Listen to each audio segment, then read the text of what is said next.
చరిత్రలో ఏ నిష్పత్తి పాటించకపోవడం జరిగింది, ఎటువంటి ఉల్లంఘనలు జరిగాయి, ఆ పునాది మీద ఆధారపడి ఇవాళ పంపిణీ జరగాలి.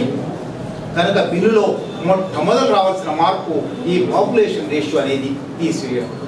ఇది చాలా చోట్ల ఉంది. కనీసం 5 సెక్షన్లలో ఈ పాపులేషన్ రేషియో అనే మాట.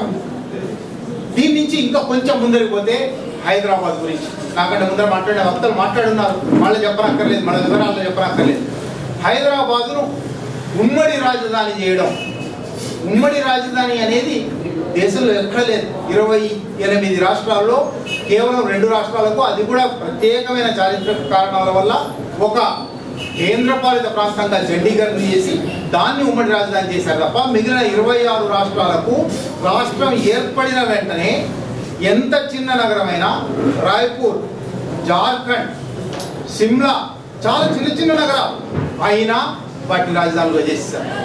ఇవాళ రాజధాని చేయడానికి ఆ నగరాలతో పోలిస్తే చాలా పెద్ద నగరాలు విశాఖపట్నం, విజయవాడ, గుంటూరు, తిరుపతి, కనీసం 5-6 నగరాలు ఉన్నాయి. రాజధాని చేయడానికి అభ్యంతరమే లేదు. కానీ ఉమ్మడి రాజధాని అని చేశారు. అన్ప్రెసిడెంటెడ్, ఎన్నడూ చరిత్రలో లేని విషయం ఇది. మిగిలిన విషయాలన్నీ కాసేపు పక్కన పెట్టండి. ఆంధ్ర రాయలసీమ ప్రజలకు కూడా ఎంత అన్యాయం అంటే ఆ 175 మంది ఎమ్మెల్యేలకు కనీసమైన సిగ్గు లేదు. వాళ్ళకేమో అసెంబ్లీ ఇక్కడ, ఉమ్మడి రాజధాని అంటే అసెంబ్లీ ఇక్కడ ఉంటుంది, సెక్రటేరియట్ ఇక్కడ ఉంటుంది కాబట్టి వాళ్ళకేమీ నష్టం లేదు. కానీ రాజధాని ఇక్కడ ఉంటే శ్రీకాకుళం నుంచి, చిత్తూరు నుంచి ఒక మామూలు పౌరుడు తన రాష్ట్రంలో 200 కిలోమీటర్లు 500 కిలోమీటర్లు ప్రయాణం చేసి మరొక రాష్ట్రంలో ఇంకో 200 కిలోమీటర్లు ప్రయాణం చేసి అప్పుడు తన రాజధాని చేరాలి. ఎంత హాస్యాస్పదమైన, ఎక్కడ ప్రపంచంలో ఉండదు. ఒక్క పాండిచ్చేరి విషయంలో మాత్రం ఉంది. అది కూడా మళ్ళీ చారిత్రక కారణాల వల్ల వచ్చింది. అదంతా ఫ్రెంచ్ కాలనీ ఉంది కాబట్టి 1000 కిలోమీటర్ల అవతల నుంచి వాళ్ళ రాజధాని ఉంటుంది. మాహే వాళ్ళకు రాజధాని 1000 కిలోమీటర్లు, యానాం వాళ్లకు 500 కిలోమీటర్లు. కానీ అది ఒక ప్రత్యేకమైన చారిత్రక సందర్భం. ఆంధ్రప్రదేశ్ అటువంటి చారిత్రక సందర్భం లేదు, అవసరం లేదు. ఇవాళ హైదరాబాద్ను ఉమ్మడి రాజధాని చేయనక్కర్లేదు. ఉమ్మడి రాజధాని చేయడం ఎందుకు చేశారు? లా అండ్ ఆర్డర్ను గవర్నర్ చేతిలో పెట్టారు. ఆ బిల్లులో చాలా స్పష్టంగా క్యాబినెట్కు సర్వాధికారాలు ఉంటాయి. క్యాబినెట్ నిర్ణయాన్ని కూడా తిరగదోడే అంతిమ నిర్ణయాధికారం గవర్నర్దే అని రాశారు. ఎక్కడ ఆంధ్ర రాజ్యాంగంలో కానీ దేశవ్యాప్తంగా కానీ ఎక్కడ గవర్నర్కి ఇన్ని అధికారులు ఇవ్వడం జరగలేదు. కేవలం కేంద్రపాలిత ప్రాంతాలలో లెఫ్టినెంట్ గవర్నర్లకు మాత్రమే ఇవ్వడం. అటువంటి అధికారాన్ని హైదరాబాద్కి ఎందుకు ఇస్తున్నారు? హైదరాబాద్ ప్రత్యేకమైన ఏ పాపం చేసిందని హైదరాబాద్ తెలంగాణ నడిగొడ్డులో ఉండగా చేసుకున్న పాపమా, లేక అభివృద్ధి చెందిన నగరం కావడమే దాని పాపమా? 100 సంవత్సరాలుగా దేశంలో 5వ స్థానంలో ఉన్న నగరం కావడం దాని పాపమా? ఎందువల్ల ఈ పని చేశారు? ఎందువల్ల ఆ ప్రాంత ప్రజలకు తమ రాజధాని తమ ప్రాంతంలోనే ఉండాలనుకునే హక్కును నిరాకరించారు? దీనికి ఏ అర్థం లేదు, దీనికి ఏ పాత చరిత్ర లేదు, ప్రెసిడెంట్ లేదు. కేవలం హైదరాబాదులో లక్షల ఎకరాలు ఆక్రమించిన కబ్జాదారుల, అన్యాక్రాంతమైన భూముల మీద ఆక్రమించి తిష్ట వేసుకున్న వాళ్ళ ప్రయోజనాలు కాపాడాలి. హైదరాబాద్ మీద పెట్టుబడిదారుల ప్రయోజనాలు కాపాడాలి. లక్షలాది ఎకరాల భూమి, ఈ వేదిక మీద మనం 3-4 సార్లు మాట్లాడుకున్నాం. సర్ఫెకాస్ భూమి, జాగీర్లు అబాలిషేన్ అయిన భూమి, జాగీర్దారులు, దేశముఖులు, పాయగాలు, సంస్థానాలు, ఉమ్రాలు విదేశాలకు పారిపోతే లావారీస్ అయిపోయిన భూమి కోస్తాంధ్ర రాయలసీమ కబ్జాదారులు ఆక్రమించిన భూమి లక్షల ఎకరాలు. ఆ లక్షల ఎకరాల భూమి ఎక్కడ మళ్ళీ తవ్వి తీస్తారో, ఎక్కడ తిరగదోడుతారో, ఎక్కడ మళ్ళీ చర్చ ప్రారంభమవుతుందో అది జరగకుండా ఉండడానికి లా అండ్ ఆర్డర్ అనేది గవర్నర్ చేతిలో పెట్టి, గవర్నర్ కేంద్రం చేతిలో కీలుబొమ్మ. మనందరికీ తెలిసింది, గవర్నర్ అనేవాడు నిజానికి హెడ్ ఆఫ్ ది స్టేట్, రాష్ట్రానికి. కానీ రాష్ట్ర ప్రయోజనాలు ఏ ఒక్కరోజు పరిగణనలోకి తీసుకోడు. ప్రతిరోజు ప్రతి క్షణము కేంద్రం బంట్రోతూ ఉంటాడు. గవర్నర్ తెలంగాణ చేసిన అన్యాయం గురించి చరిత్రలోకి పోయి మళ్ళీ ఒక విషయం చెప్పాలి మీకు. 1956లో పెద్ద మనిషి ఒప్పందం జరిగినప్పుడు దాన్ని చట్టబద్ధం చేసి 58లో చట్టం వచ్చినప్పుడు, తెలంగాణ రీజనల్ కౌన్సిల్ వచ్చినప్పుడు, తెలంగాణ రీజనల్ కౌన్సిల్ ఆంధ్రప్రదేశ్ ప్రభుత్వం తీసుకునే ఏ తప్పుడు చర్యనైనా, తెలంగాణకు జరిగిన అన్యాయాన్నైనా ఫిర్యాదు చేయొచ్చు, ఆ ఫిర్యాదును ప్రభుత్వం పట్టించుకోవాలి, ఆ ఫిర్యాదును ప్రభుత్వం పట్టించుకోకపోతే గవర్నర్ జోక్యం చేసుకోవాలి అని చట్టంలో ఉంది.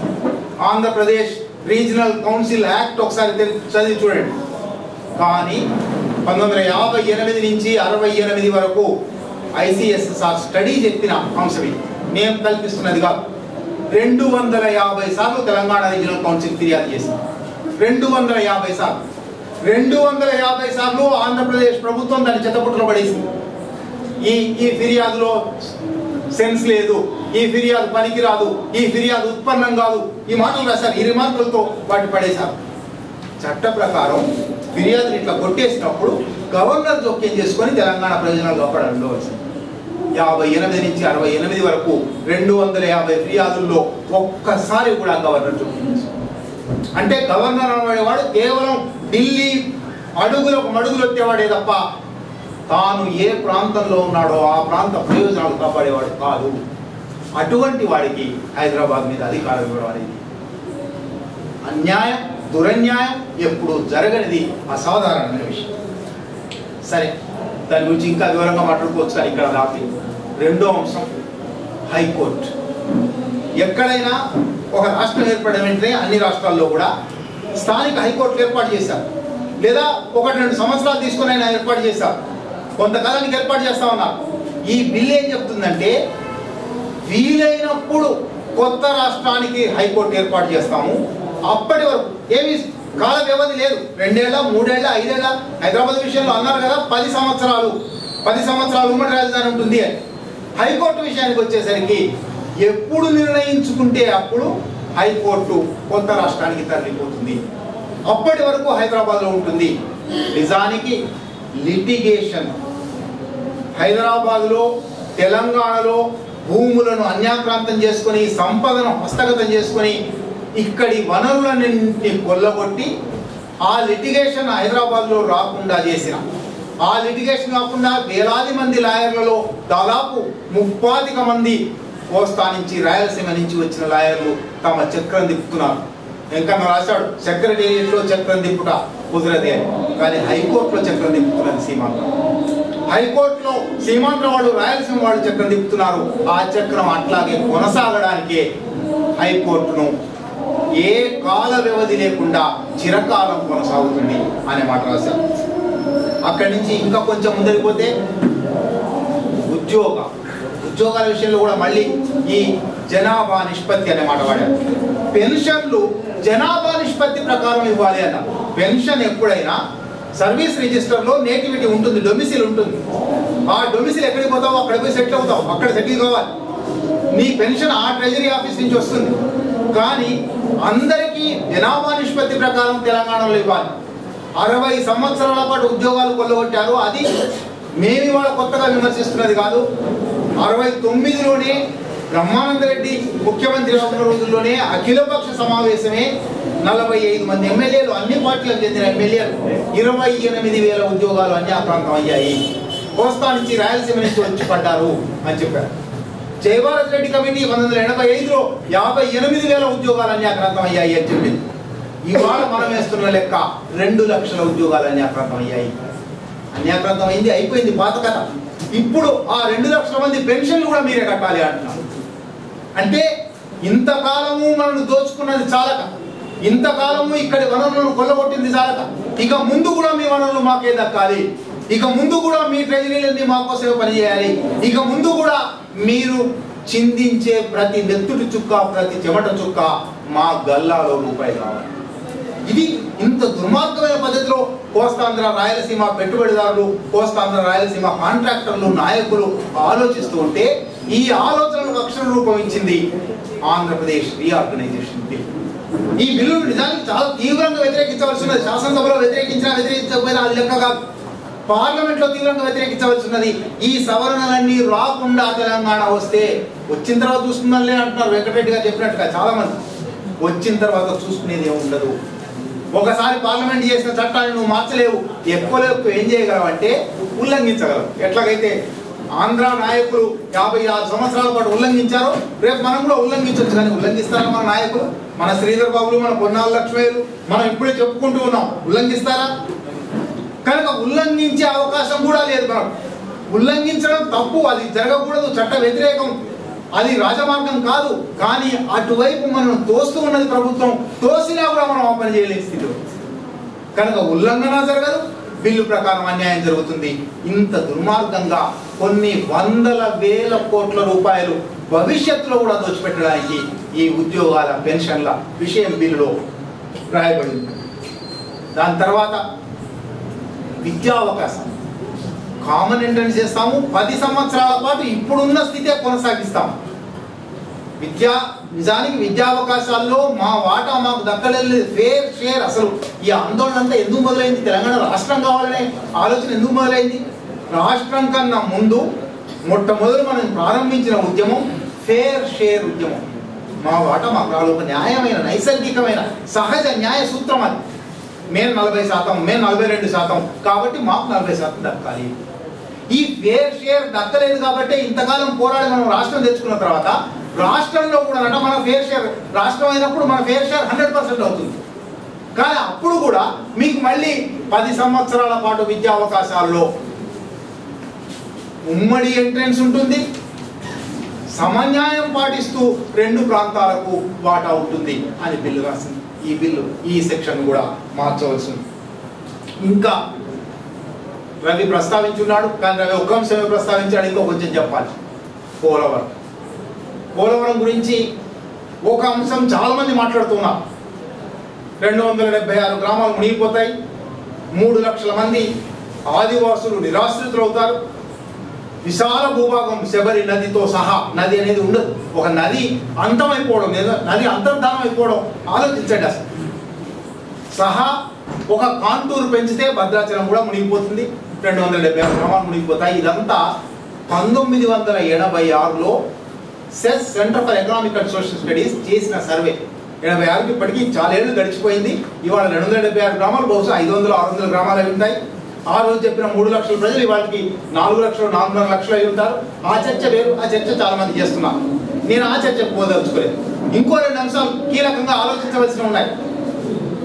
ఒకటి, పోలవరం ప్రాజెక్టు కడితే తెలంగాణకు న్యాయమైన గోదావరి జలాల వాటా రద్దయిపోతుంది, ధ్వంసమైపోతుంది. ఇది మనం తెలంగాణ వాళ్ళు ఆలోచించవలసింది. ఆదివాసుల పట్ల ప్రేమ, ఆదివాసుల గురించి ఆలోచించాలి. అది చాలా న్యాయమైంది, సహజమైంది. దానికన్నా ముఖ్యమైనది, దానితో సమానమైనది, ఇప్పటికీ గోదావరి మీద మన వాటా 900 టీఎంసీ. 900 టీఎంసీల్లో మనం 250 కూడా వాడుకోలేదు. ఇంకా 650-700 మనం వాడుకోవాల్సి ఉంది. వాళ్ళ వాటా 580, దాంట్లో 300 ఇప్పటికే వాడుకున్నారు, ఇంకా వాళ్ళు వాడుకోవాల్సింది 280. పోలవరం కాగితాల మీద 300 టీఎంసీల ప్రాజెక్ట్ అని రాస్తున్నారు. వాళ్ళకి 300కి అవకాశం లేదు, వాళ్ళకి హక్కు లేదు. 300, వాళ్ళకి హక్కు ఉన్నది 280, 300కి అని కాగితాల మీద రాశారు. మన సంగతి పక్కన పెట్టండి. బాలగోపాల్ లాంటి నిష్పాక్షికంగా అన్ని ప్రాంతాల గురించి రాసిన మేధావి కడుతున్న ఎత్తును బట్టి, కాంటూర్స్ను బట్టి పోలవరం 600 టీఎంసీలను భద్రపరచగల శక్తితో కడుతున్నారు, సామర్థ్యంతో కడుతున్నారు అని రాశారు. ఒక్కసారి కాదు, 10 సార్లు రాశారు. జలపాటాలని ఆయన పుస్తకం వచ్చింది, ఒకసారి చదవండి. 600 టీఎంసీలు వాళ్ళకు ఉన్నది, వాటా ఉన్నది 280, వాళ్ళు కాగితం మీద రాసింది 300, కడుతున్నది 600. కట్టిన తర్వాత ఏమవుతుంది? అది కేంద్ర నిధులతో జాతీయ ప్రాజెక్టుగా వెంటనే 50,000 కోట్లు 1,00,000 కోట్లు వస్తాయి, కట్టేస్తారు. మనకు స్టేట్ గవర్నమెంట్ ఆఫ్ తెలంగాణ దగ్గర డబ్బులు ఉండవు. పైన మనం కట్టుకోవడానికి ప్రాజెక్టులు ఉన్నాయి. ఏలంపల్లి ఉంది, ఇచ్చంపల్లి ఉంది, ప్రాణహిత చేవెళ్ళ మార్గం ఉంది, వరద కాలువ ఉంది, 4-5 ప్రాజెక్టులు ఉన్నాయి. కానీ మన దగ్గర డబ్బులు ఉండవు. మనం కట్టడానికి 5 ఏళ్ళు, 10 ఏళ్ళు, 15 ఏళ్ళు, 20 ఏళ్ళు అవుతుంది. వాళ్ళేమో కేంద్ర నిధులతో 5 ఏళ్లలో కట్టేస్తారు. కట్టిన తర్వాత ఏమంటారంటే ఇది కూడా అంతర్జాతీయంగానే నదీ జలాల మీద ఒక హక్కు, కట్టిన వాళ్ళ హక్కు పరిరక్షించబడి,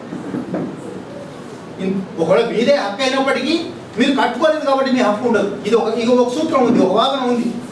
పోలవరం కట్టేస్తారు కాబట్టి, మనం ఇంకా కట్టలేదు కాబట్టి వాళ్ళకు లేని వాటా కూడా వాళ్ళకి ఇవ్వవలసి వస్తుంది. మన వాటా ఆ మేరకు తగ్గిపోతుంది.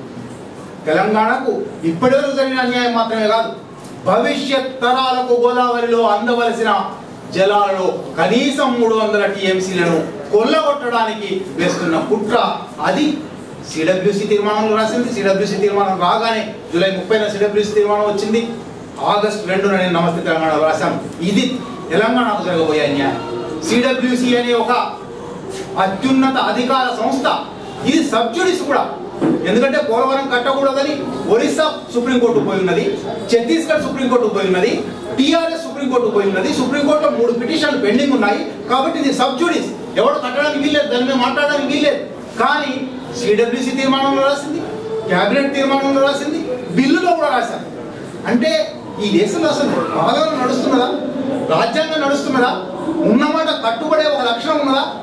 సుప్రీంకోర్టులో విచారణలో ఉన్న ఒక కేసు విషయంలో పార్లమెంట్లో ఒక బిల్లు రాస్తున్నదంటే ఏ పాలన ఇది? అడవి పాలన కూడా ఇంతకన్నా న్యాయంగా జరిగే అవకాశం. ఇది రెండో అంశం. దీన్ని ఇంకా వివరంగా చెప్పొచ్చు, ఇక్కడ ఆపుతా. మూడో అంశం, పోలవరం కడుతున్నది కోస్తాంధ్ర ప్రజల ప్రయోజనాలు కూడా కాదు. పోలవరం కడుతున్నది విశాఖపట్నం నుంచి కాకినాడ దాకా రానున్న పెట్రోకెమికల్ ఇన్వెస్ట్మెంట్ కారిడార్కు అవసరమైన నీళ్ల కోసం మాత్రమే. విశాఖపట్నానికి కొంచెం తాగునీళ్ళు ఇస్తారు. కృష్ణా జల ప్రకాశం బ్యారేజ్ దాకా కాలువ తవ్వి ప్రకాశం బ్యారేజ్లో 90 టీఎంసీల నీళ్లు కలిపే ఒక ప్రణాళిక ఉంది. ఆ నీళ్లతో కృష్ణా గుంటూరు జిల్లాల 3వ పంటకు నీళ్ళు ఇస్తారు. కానీ దుర్భిక్ష ప్రాంతాల పేరు చెప్పి విజయనగరం జిల్లా, విశాఖపట్నం జిల్లా, తూర్పుగోదావరి జిల్లా, పశ్చిమ గోదావరి జిల్లా దుర్భిక్ష ప్రాంతాల పేరు చెప్పి ఈ నీళ్లు తెస్తున్నారో ఆ దుర్భిక్ష ప్రాంతాలకు ఒక్క చుక్క నీరు కూడా అందబోవడం లేదు. ఇది ఆన్ పేపర్ ఉన్న విషయం. ఇది అనేక సార్లు బలగోపాల్ జీవించి ఉన్నంతకాలం ఈ మాట చెప్తూ వచ్చాడు. ఇది ఆ ప్రజల కోసం కూడా కాదు, కేవలం కృష్ణా గుంటూరు జిల్లా వాళ్ళ కోసం.